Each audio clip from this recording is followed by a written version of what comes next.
2024 November 22వ తారీఖున మహారాష్ట్రలో BJP alliance వస్తుందని చెప్పడం జరిగింది. 23వ తారీఖున అది ప్రూవన్ అయ్యింది.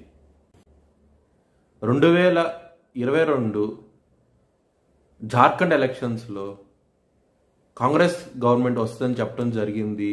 22వ తారీఖున 23వ తారీఖున అది ప్రూవన్ అయ్యింది.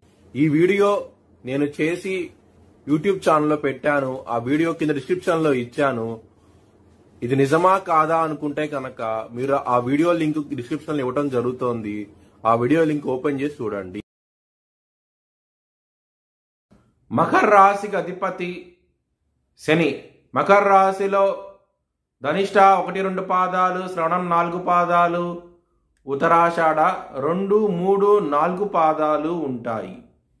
ఈ నక్షత్రం వాళ్ళందరికీను నేను చెప్పే మాస ఫలితాలు వర్తిస్తాయి. ఈ మాసంలో లగ్నాధిపతి అయిన శని 2వ స్థానంలో ఉన్నారు, కుటుంబ స్థానంలో ఉన్నారు.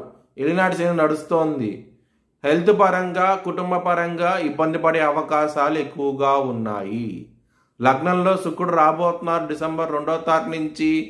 దాని మూలంగా పేరు ప్రతిష్టలు అనేవి ఎక్కువగా ఉండబోతున్నాయి. ఈ మాసంలో పంచంలో గురువు ఉన్నారు కాబట్టి లవ్ మ్యారేజ్ అనేది సక్సెస్ అవుతుంది. మీకు చాలా ఆనందంగా ఉంటారు. ఈ మాసంలో సప్తమంలో కుజుడు నిలబడి ఉన్నారు. మ్యారేజ్ పరంగా మాత్రం ఇబ్బందికరంగా ఉంటుంది. గొడవలు అయ్యే అవకాశాలు ఎక్కువగా ఉన్నాయి. ల్యాండ్స్ విషయంలో కనుక పెట్టుబడి పెట్టాలనుకుంటే కనుక చాలా జాగ్రత్తగా ఉండండి. మోసపోయే అవకాశాలు ఎక్కువగా ఉన్నాయి. అష్టమాధిపతి అయిన సూర్యుడు ధనస్సు రాశికి రాబోతున్నారు 17వ తారీఖు నుంచి. దాని మూలంగా విపరీతమైన రాజయోగం అంటూ ఉండబోతోంది. కోర్టు కేసులు ఉంటే కనుక అవి మీకు పాజిటివ్ వేగా వచ్చే అవకాశం ఎక్కువగా ఉంటుంది.